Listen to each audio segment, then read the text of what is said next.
bienvenidos y bienvenidas, ¿cómo están? Ya se están incorporando varias personas a la primera clase entonces de puntaje nacional. Espero que estén bien y vamos a empezar un nuevo año para dar la PSU. Hoy día vamos a ver el Estado de Derecho en Chile, pero antes, estoy viendo ahí en el chat que algunos ya dieron la PSU, otras personas no, pero siempre es importante comenzar de alguna manera resumiendo qué es todo el tema de la PSU, en qué consiste y los elementos más relevantes de esta. Entonces vamos a partir con un breve resumen de esta. La prueba PSU tiene un máximo de 150 puntos y un mínimo de 150 puntos y un máximo de 850. A pesar de que son temas que probablemente ya conocen, hay muchas personas que todavía al momento de dar la prueba no tienen realmente el conocimiento de cuánto puntaje dar, cuál es el puntaje máximo o cuál es el puntaje mínimo. La prueba de historia, recuerden que es una prueba electiva. ¿Ya? Yo decido dar según mis preferencias, sobre todo de las carreras. Hay ciertas carreras que me piden historia y otras carreras que me piden ciencia. ¿Ya? Son 50 preguntas y 5 de estas preguntas son experimentales. Eso es súper importante, porque la PSU se mide con 75 preguntas, pero nosotros no sabemos cuáles van a ser estas 75 preguntas que se van a medir. ¿Ya?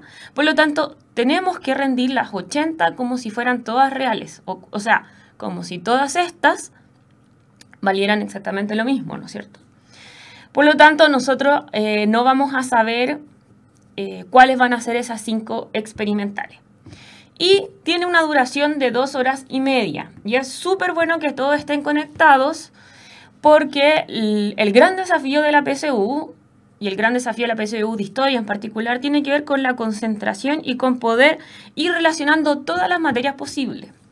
Esta PSU no es, esta prueba en específico no es una prueba en la cual puedo aprender 2 meses o 3 meses antes cierto contenido y rendirla, sino que también tiene que ver con el ejercicio de conocer las preguntas de la PSU, conocer los distintos tipos, áreas, ejes que pregunta la PSU, porque finalmente, estas son pruebas estandarizadas.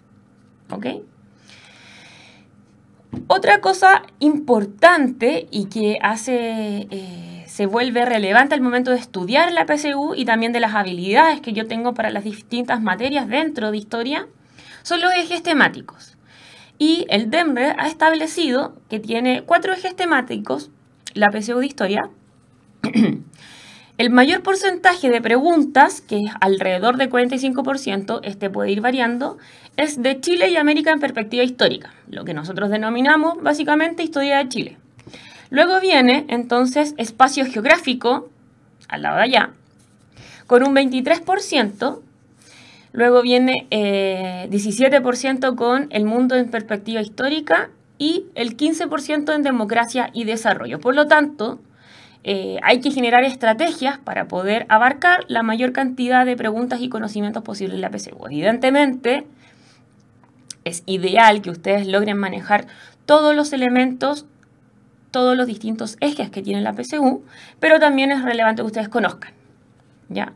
Lo de globalización generalmente va mezclado entre espacio geográfico y democracia y desarrollo. Vamos a verlo, depende de distintos ejes. Y también nosotros vamos a tener distintas habilidades cognitivas que mide la PSU y distintos tipos de preguntas. Por ejemplo, les voy a leer, y esto es, esta información yo la obtengo de los programas del DEMRE. Entonces, la primera habilidad cognitiva es la comprensión. Por ejemplo, esta pregunta dice, durante la década de 1930, la economía chilena sufrió un grave impacto producto de la disminución de sus exportaciones del salitre.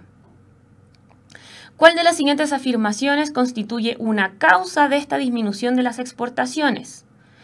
La causa, entonces, va a tener que ver con comprender el proceso.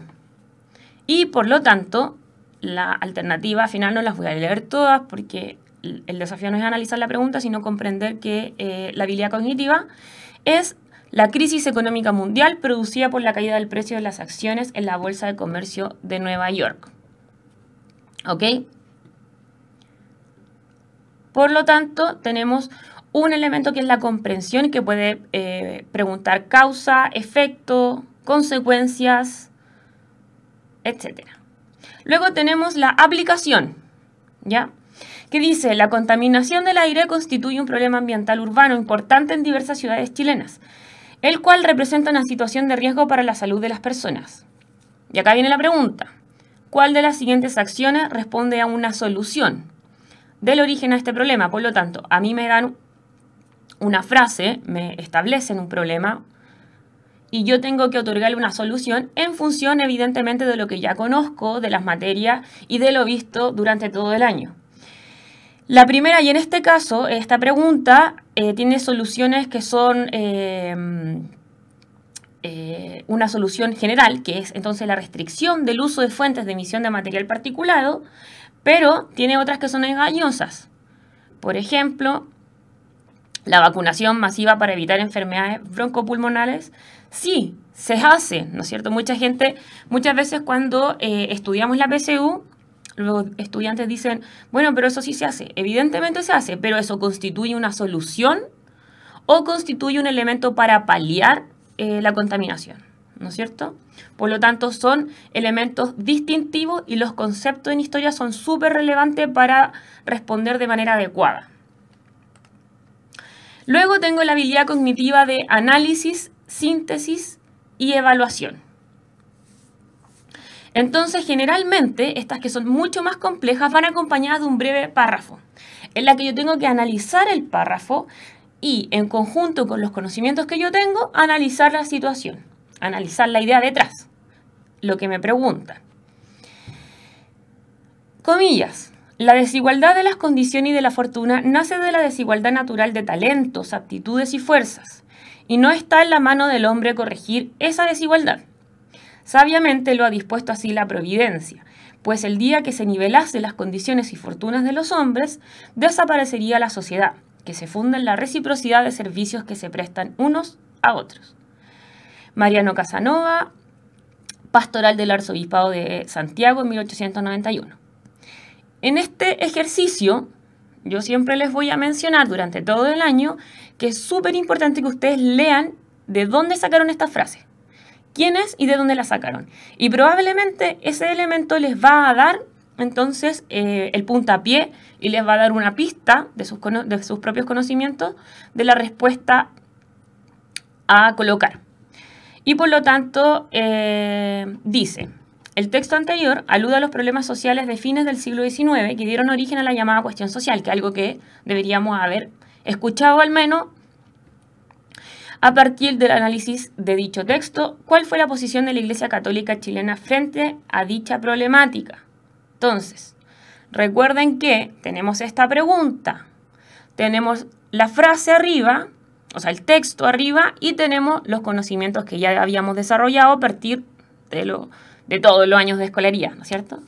Y por lo tanto, evidentemente, la respuesta correcta va a ser: defendió la idea de la existencia de un orden divino de la sociedad. Y estas son las tres habilidades cognitivas. También se van a encontrar muchas veces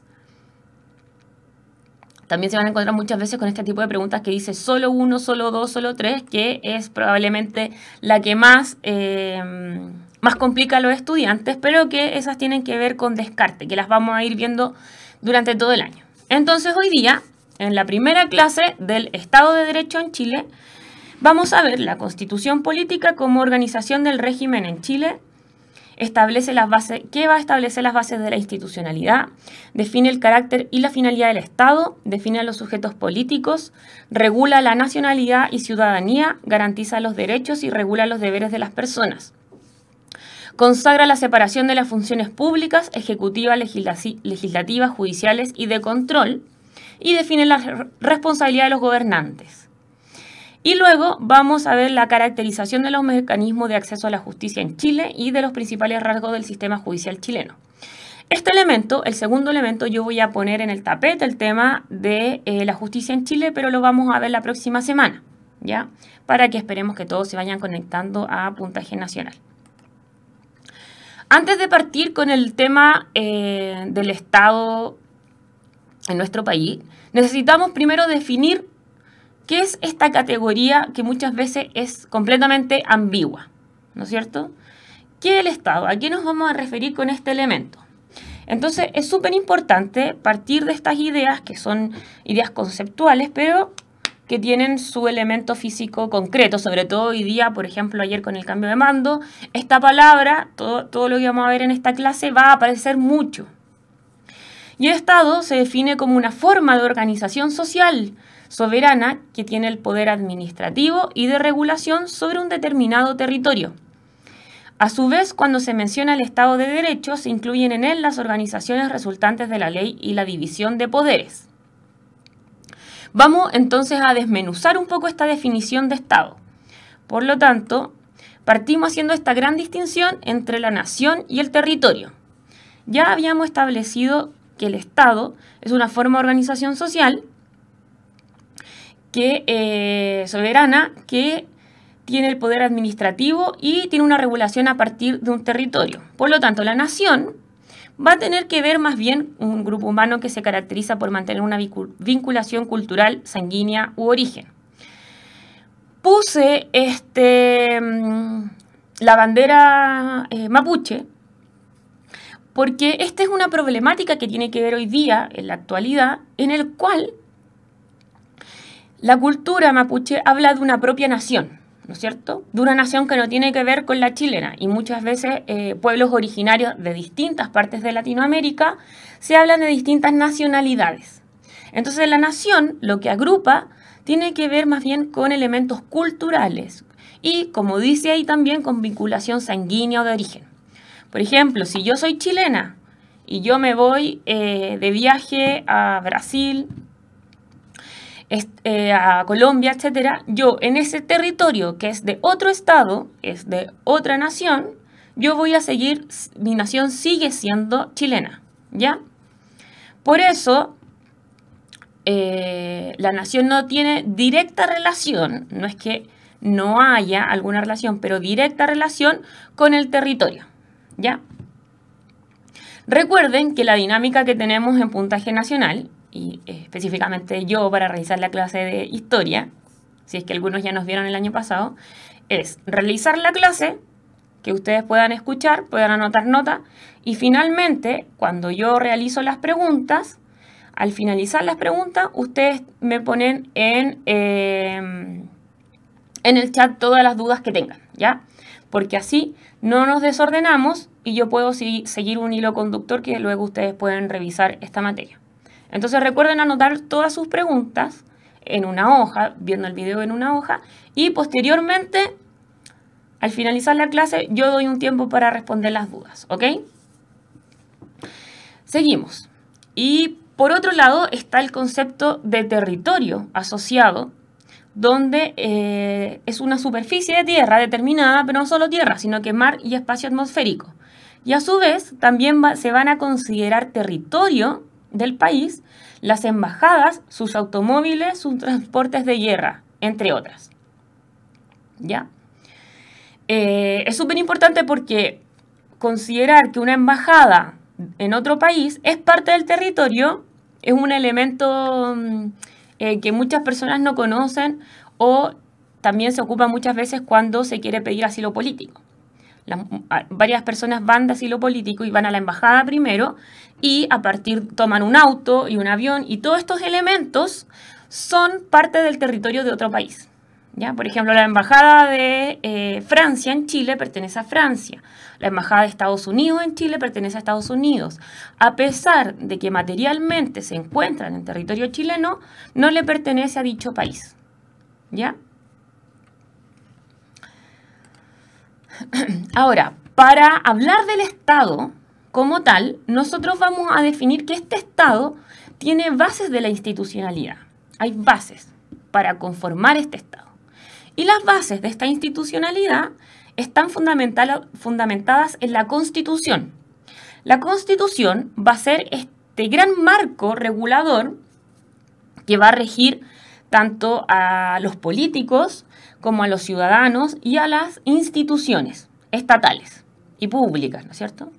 La Constitución, si ustedes la han visto en algún momento, es una Constitución muy pequeñita, porque solo rige de manera global todos los elementos que yo los menciono, y luego a partir de eso se hace el desglose de las diferentes leyes.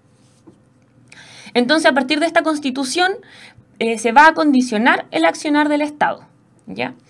Y el Estado tiene que ver se define principalmente con dos elementos fundamentales, que por una parte es la separación del Estado, que consagra entonces la separación de estos tres poderes, de los tres poderes, y el Estado de Derecho, que esa palabra sí que las personas que lean noticias y que vean la televisión la van a escuchar mucho, siempre está sonando cada día más, de hecho, quizá.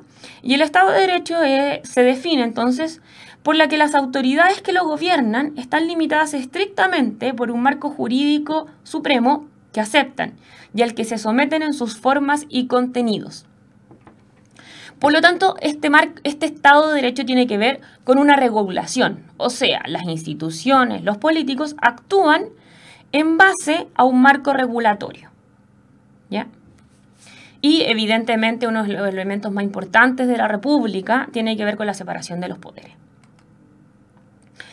Ahora, los valores fundamentales que están en la Constitución van a estar consagrados por la Constitución, va a ser el valor de la dignidad, principalmente, de la libertad, de la igualdad de los seres humanos, de los grupos intermedios, de la familia como el núcleo fundamental. ¿Ya? Entonces, por ejemplo, nosotros tenemos la igualdad, que habla entonces de la convivencia, la diversidad que puede existir dentro de un país, donde se asocia entonces el tema de no a la discriminación, podríamos establecerlo. Los grupos intermedios, que los grupos intermedios van a ser todas estas organizaciones que nos permiten generar un diálogo entre la sociedad civil y entre las instituciones y los políticos. Y esta idea de los políticos, ¿no es cierto? Que pueden ser, por ejemplo, los partidos políticos, las juntas de vecinos, entre otros elementos. Tenemos también distintas características que tiene este Estado. Y este Estado tiene características, por ejemplo, un carácter instrumental, se denomina, porque es un Estado que se encuentra al servicio de las personas. Tiene una finalidad suprema el Estado, que es el bien común para todos, ¿ya? Y por otra parte tenemos los deberes, que es la promoción y respeto a los derechos humanos y la soberanía nacional. Entonces, cuando hablamos de Estado, vamos siempre generando una síntesis a partir de lo visto. Cuando hablamos del Estado, nosotros vamos a hablar de una categoría que, si bien es abstracta, se manifiesta concretamente en instituciones, en personas, y que están completamente limitados por un acuerdo soberano que se realiza, y este acuerdo se manifiesta en una constitución política, ¿ok? Esta Constitución y este Estado siempre tienen una finalidad suprema, que es un bien común para todos los ciudadanos por igual. Por eso, las leyes muchas veces son súper generales y se pueden interpretar de diferentes formas, pero la generalidad es una, ¿no es cierto? Ahora, cuando nosotros hablamos de Estado, también lo vamos a definir como un Estado unitario, con un solo centro político, que son leyes aplicables a todo el territorio. Ojo que lo que estoy haciendo acá es definir un Estado chileno, ¿ya? Porque hay distintos tipos de estados. Por lo tanto, es súper importante que ustedes comprendan que este es un tipo de Estado, que es el Estado chileno, el unitario. Porque recuerden que otro tipo de Estado es el federal. Que el federal es donde hay distintas leyes para distintos estados, ¿ya? Entonces, en el chileno tenemos el unitario, donde hay un solo centro político y se aplican las mismas leyes en todo el territorio. Recuerden que algunas noticias de otros países hablan de las distintas leyes, de hecho, desde la legalización de la marihuana, legalización de utilizar armas, hay distintos estados que la aprueban o la desaprueban. Entonces, otro de los elementos y de los tips que les voy a dar por mientras, para rendir la PSU, es siempre estar leyendo las noticias. Al leer las noticias, yo puedo relacionarlas constantemente con la materia. Y aunque sean Chile del siglo XX, principios del siglo XX, vamos a ver, cuando estemos viendo esas materias, que se van a ir relacionando constantemente. ¿Ok? También tenemos que este Estado es un Estado descentralizado. ¿Por qué? Porque las funciones, o tiene el objetivo de ser descentralizado, ¿no es cierto? Porque obviamente esta es una de las cosas que está en desacuerdo, que está en cuestión. Todos nos preguntamos si es realmente descentralizado o no, ya que conocemos de que Santiago es una de las capitales, es la capital más importante de nuestro país y es un centro político relevante. Entonces, elementos que se consideraron para la descentralización, ¿no es cierto?, donde las funciones públicas estén distribuidas en todo el territorio, es el proceso de regionalización. Por eso se crean distintas regiones también, ¿cierto?, para poder descentralizar mayormente el país, y donde se designan intendentes y gobernantes en diferentes zonas, ¿ya? Los intendentes y gobernantes de alguna manera son la representación del poder ejecutivo en ese territorio. Y la soberanía nacional, que son características, ¿no es cierto? La soberanía reside esencialmente en la nación. Su ejercicio se realiza por el pueblo a través de un plebiscito y de elecciones periódicas, y también por las autoridades que esta Constitución establece. Para clarificar un poco este término de la soberanía nacional, pensemos simplemente en la época en que Chile y América Latina, en términos generales, era colonia. En ese periodo no había una soberanía nacional porque había otro Estado, otro país, otras instituciones que definían las acciones a seguir. Por lo tanto, a partir de la independencia, a partir de las elecciones, por eso es tan importante relacionar el elemento de la soberanía con las elecciones, va a ser la misma nación, el mismo pueblo, los mismos ciudadanos, quienes van a tener esta soberanía, este poder en sí mismo, ¿ya? Recuerden que en esta clase estamos hablando de conceptos súper abstractos, por eso deben concentrarse harto, anotar todas las preguntas. Sin embargo, a pesar de estos conceptos abstractos, nosotros podemos visualizarlos en la realidad. ¿Y cuál es un elemento de la soberanía nacional, como les mencionaba? Las elecciones. A través de eso, yo ejerzo mi soberanía y no viene otra persona X de otro país o de otra institución a definir qué es lo que ocurre dentro de Chile, ¿ya? Y estos son conceptos relevantes, por lo tanto, para analizar el Estado en nuestro país. Ahora, ya estaban algo escribiendo ahí por el chat respecto a este tema. Hay límites de la soberanía nacional, que lo vamos a establecer.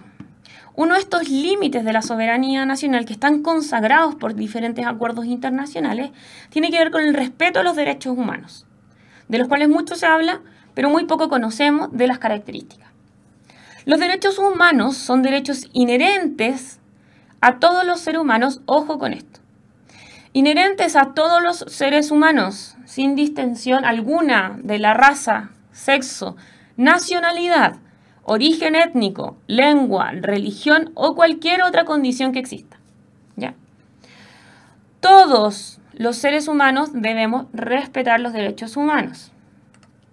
Estos derechos son inherentes, o sea, yo nazco con estos derechos, ¿ya?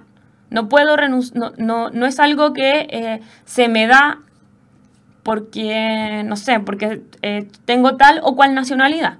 ¿Ya? Todo el mundo tiene estos derechos. Son universales, por eso tienen esta categoría de universales. En todo el mundo. Son inalienables. No se pueden traspasar. No puedo decir, ya, ok, yo renuncio a esto y por lo tanto puede ser como el ejemplo de esclavos, por ejemplo. ¿Ya? Yo no puedo decir, yo renuncio a mi derecho humano para ponerme al servicio de ciertas personas o de ciertas instituciones. No puede ser. Son inviolables, evidentemente. No se pueden violar. Y son imprescriptibles. Eso quiere decir que si se han violado los derechos humanos en el año 1910, se puede seguir condenando y se puede hacer juicio en el año 1950, ¿ya? Por eso, muchas veces cuando se habla de ciertas situaciones históricas que ocurrieron tanto en Chile como en otro país, de dictaduras o de otros sucesos, se habla de que son imprescriptibles. O sea, independiente de que hayan ocurrido hace 50 o 40 años atrás, se siguen considerando como violación a los derechos humanos y se pueden juzgar estos elementos. Ahora, como les había mencionado, estos elementos de los derechos humanos están consagrados en diferentes acuerdos. Por ejemplo, en el Pacto Internacional de Derechos Civiles y Políticos de la Asamblea General de la ONU de 1966. En el Pacto Internacional de Derechos Económicos, Sociales y Culturales en la Asamblea General de ONU de 1969. Y en el Pacto Internacional de Derechos Económicos, Sociales y Culturales también de Pacto de San José de Costa Rica de 1991. Entonces acá yo coloco una caricatura como de derechos humanos, pero que muchas veces también se cumplen. Es un poco paradójico que deba existir acuerdos políticos, que deba existir un papel que diga, bueno, no se pueden violar los derechos humanos. Y evidentemente que tanto nosotros como las instituciones, los políticos, nos debemos hacer cargo de continuar, de respetar estos derechos humanos. Ahora, otro elemento relevante que ya mencioné anteriormente tiene que ver, dice relación entonces con la separación de los poderes dentro del Estado, lo que vamos a denominar entonces la Constitución de una República. A partir de esto, tenemos el Poder Ejecutivo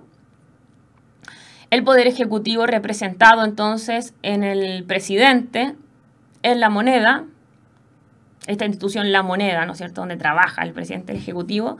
Tenemos el legislativo, las cámaras, y tenemos el poder judicial. Cada uno de estos poderes es independiente de sí mismo. Lo que se establece es que uno no puede incidir en otro de manera de manipular a la otra institución. ¿Ya? El poder ejecutivo tiene una función política y administrativa. Preside 4 años sin reelección.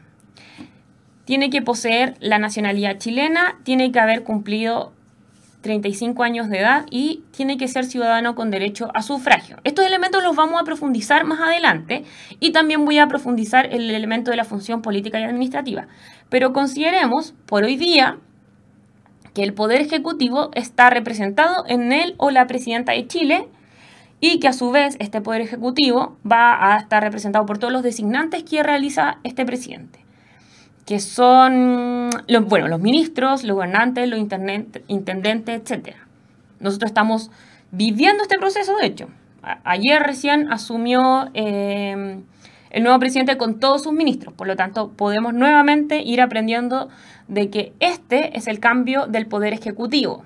Y también ayer nosotros vivimos el cambio del Poder Legislativo, donde tenemos nuevamente en Chile, no es mundial, pero sí en Chile, tenemos el Congreso Nacional Bicameral, donde hay una Cámara de Diputados o baja y hay una Cámara de Senadores o alta.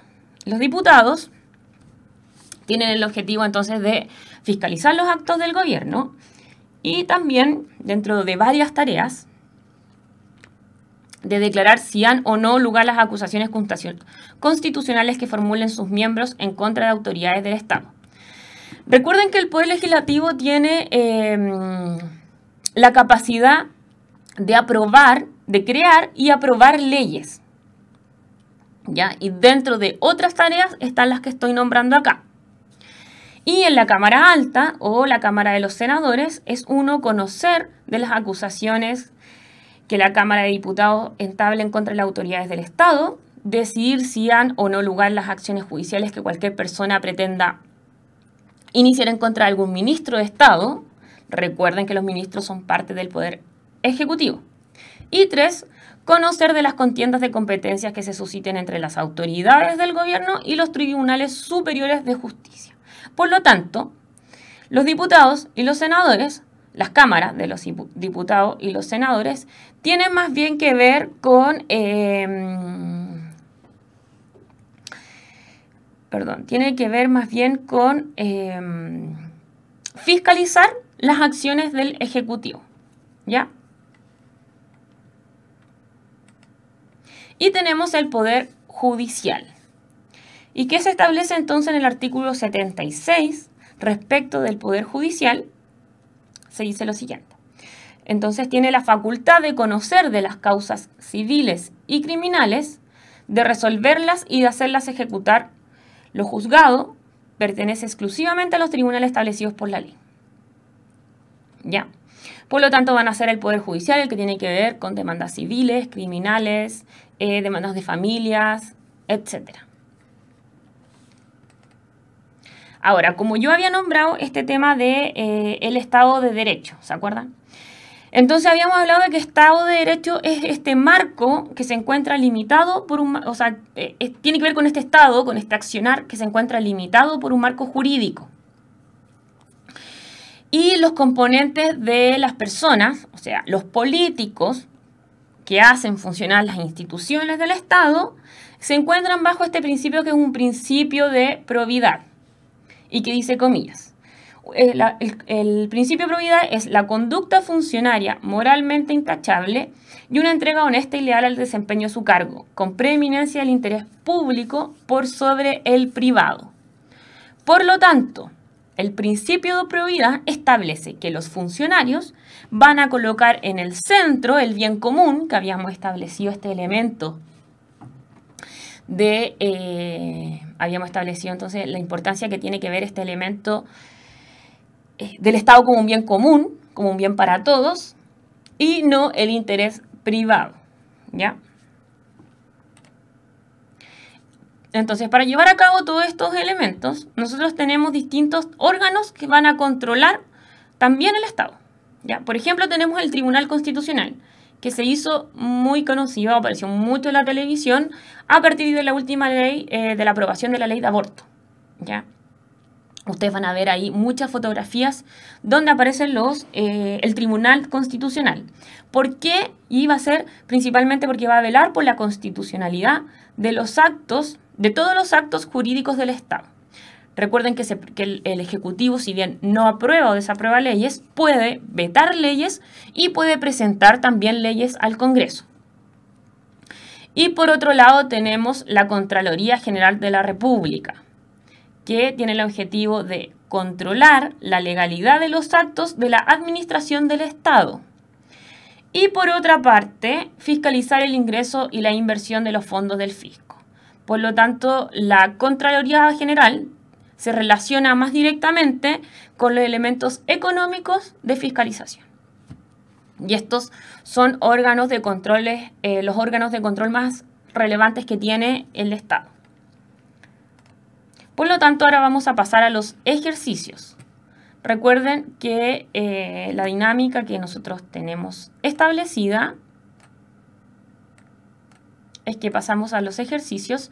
Elegí pocas preguntas para hoy día, así que nos va a sobrar un poco de tiempo para poder responder a las dudas que tienen. Pero la idea es que nosotros profundicemos la próxima semana con todos los elementos que yo les estoy otorgando. La primera, otro de los elementos importantes es que las preguntas que yo coloco acá son preguntas que ya se probaron y son ensayos PSU que tiene el DEMRE. Por lo tanto, lo importante es que nosotros podamos resolverlas y ver cada uno de los elementos por qué es, por qué no es y las dudas que aparecen. Muchas veces ustedes pueden verlas en los ensayos, pero no pueden establecer o les es difícil como conocer bien por qué puede ser esa o no. ¿Ya? Entonces, la primera. La Ley de Transparencia y Probidad regula y democratiza el acceso a la información acerca del funcionamiento del Estado para cualquier ciudadano. Uno de los efectos esperados por esta ley es involucrar a los ciudadanos en las dinámicas de gestión pública, lo cual puede aportar mejoras en la vida democrática. tal como, tal o tales como. 1. Y acá es el tipo de pregunta que yo les decía que a veces genera mucho conflicto. 1. Generar nuevos espacios para una participación ciudadana más activa. 2. Incrementar la confianza en las instituciones.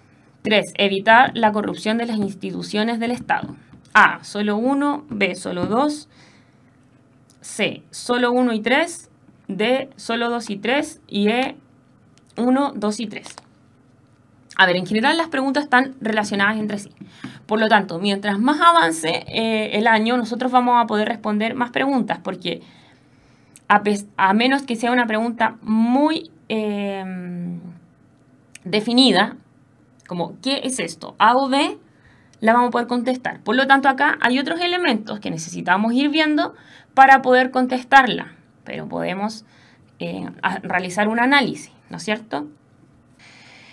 Por lo tanto, la respuesta correcta a esta pregunta, tal como muchos y muchas lo escribieron, es la E. La Ley de Transparencia y Probidad regula y democratiza el acceso a información.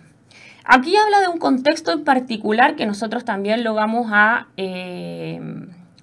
pasar, que es este contexto político en el cual estamos viviendo y que se habla mucho. Que este proceso en el que las instituciones ya no gozan de un respeto como sí lo gozaron muchos años antes, ¿ya? Y de que no hay mucha participación ciudadana. Por eso también es que desde el año pasado, desde este año obligatoriamente, se crean los planes de formación ciudadana en los colegios. Por lo tanto, tenemos que tanto la primera respuesta, generar nuevos espacios para la participación ciudadana más activa, es correcta.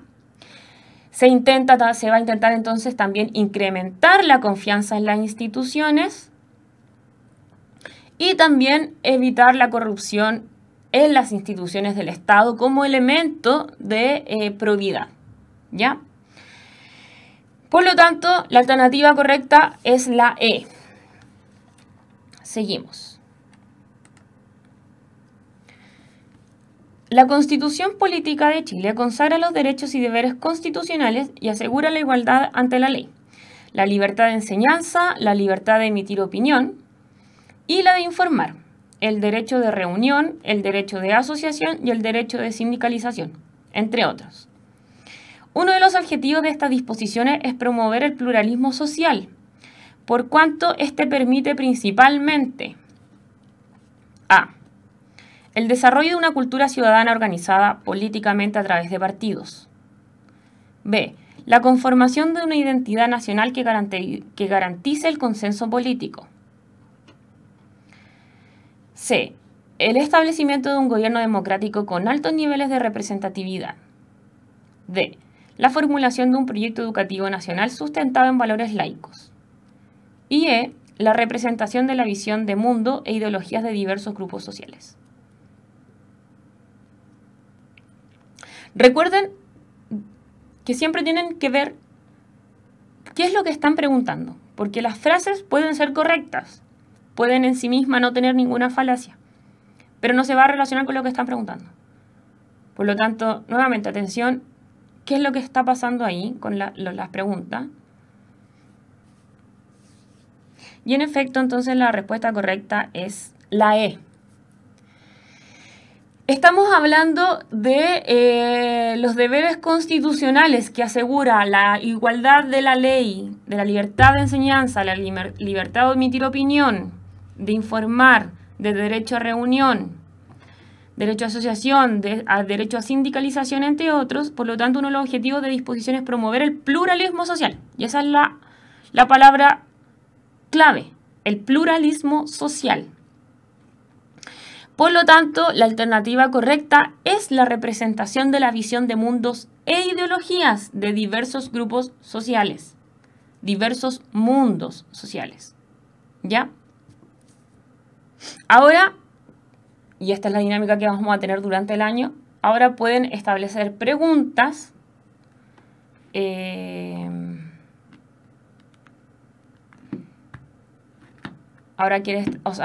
Pueden establecer preguntas siempre que vayan en función con lo que acabo de pasar.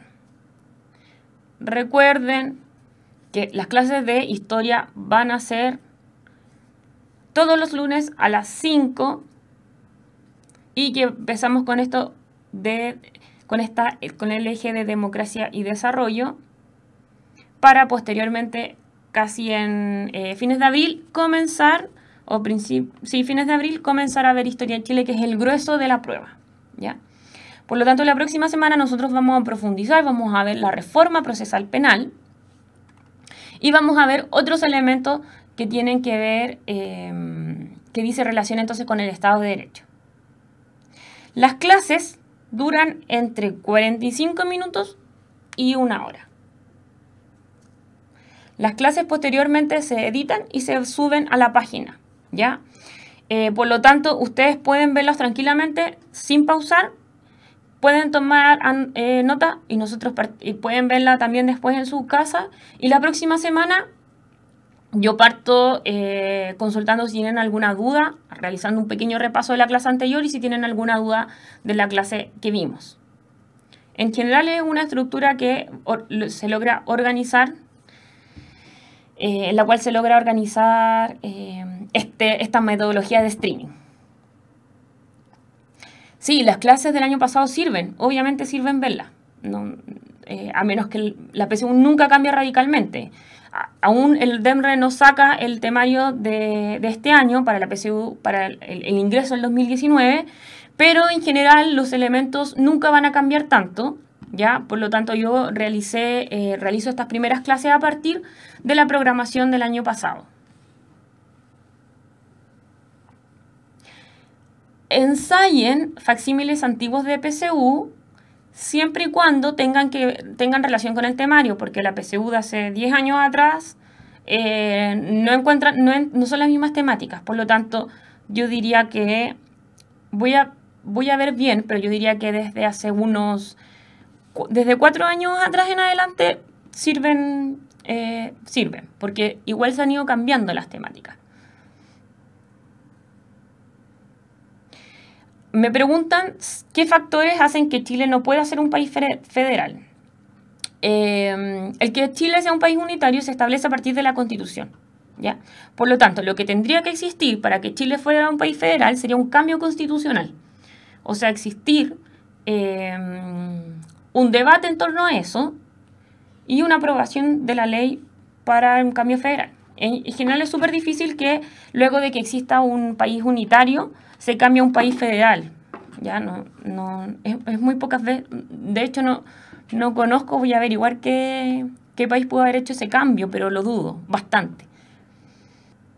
A ver, me preguntan como profesora, cuando el Estado deja de tener como derrotero el bien común, deja de ser un Estado. A ver, acá podemos asumir distintos conceptos, ¿ya? Podemos asumir desde el ejercicio del terrorismo de Estado, desde el concepto de dictadura, del concepto de totalitarismo, etc. Entonces, es un Estado que se sitúa no con el bien común, entonces va a adquirir otro apellido, otro nombre. Historia de Chile, vamos a pasarlo cuando terminemos de ver este eje, que es de democracia y desarrollo, que va a ser, yo diría que a fines de abril, principalmente, por ahí. Sí, descarguen sí o sí. Miren, lo último para irme, entren a la página del DEMRE, acá está, ¿no es cierto? demre.cl, entren a esta página y hagan clic acá, acceder PSU.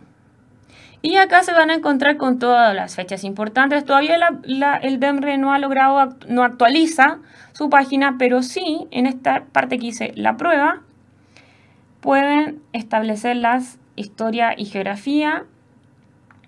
Y acá se encuentran entonces las habilidades, lo que yo les explicaba respecto de las habilidades, respecto de los ejes y el temario del año pasado. Todavía no está subido entonces el temario actual. Pueden practicar y hay ensayos. Se encuentran acá ensayos también. Entonces, métanse a esta página durante todo el año, vayan viendo las fechas. De todas maneras, yo les voy a explicar, yo les voy a mencionar cuándo el temario de este año esté listo, ¿ya? Así que nos vemos la próxima semana. Que estén muy bien. ¿Alguna otra duda?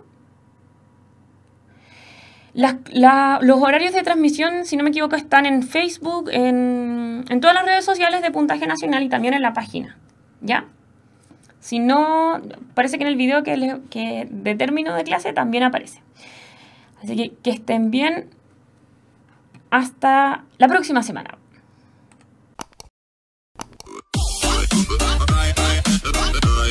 Bye.